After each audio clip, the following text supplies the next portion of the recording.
Have you ever noticed how often we are our own obstacles?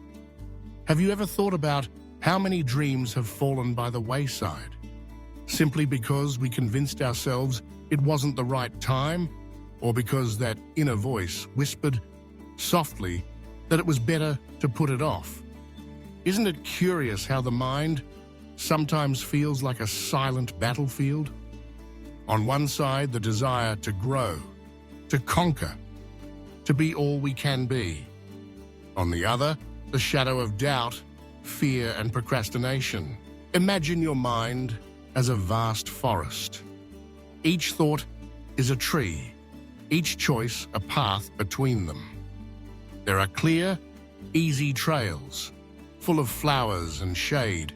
But precisely on these trails, the fruits are scarce.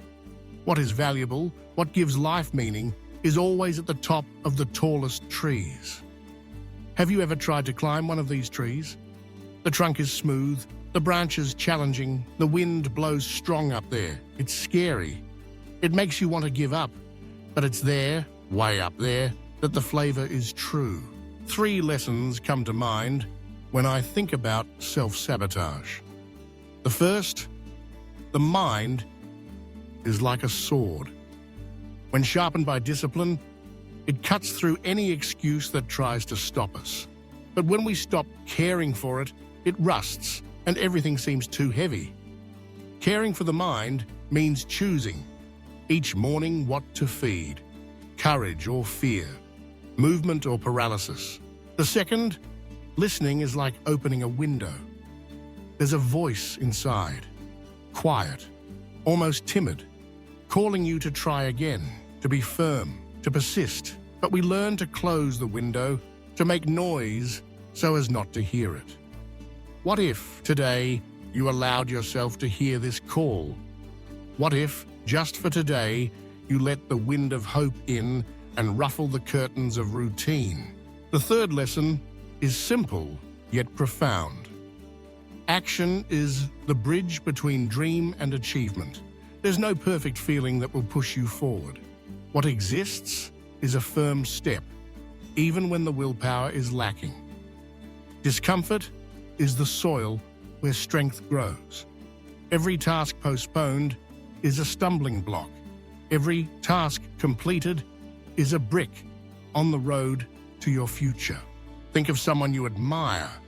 This person, at some point, was also afraid, also considered quitting. But they kept going. Not because they felt the urge every day, but because they decided to keep going. They decided to honor their dreams, their family, their own story. What about you? Will you look back at your life as if watching a distant movie? Or will you decide to be the protagonist, even if the script is difficult? Now, close your eyes for a moment. Imagine the life you want to build. Feel the weight of the choices you need to make. Realize that every minute that passes is a chance to begin again. Don't wait for the perfect moment. It doesn't exist. The time is now. The stage is the present. Get up, even when you're afraid. Start with the tasks you avoid most.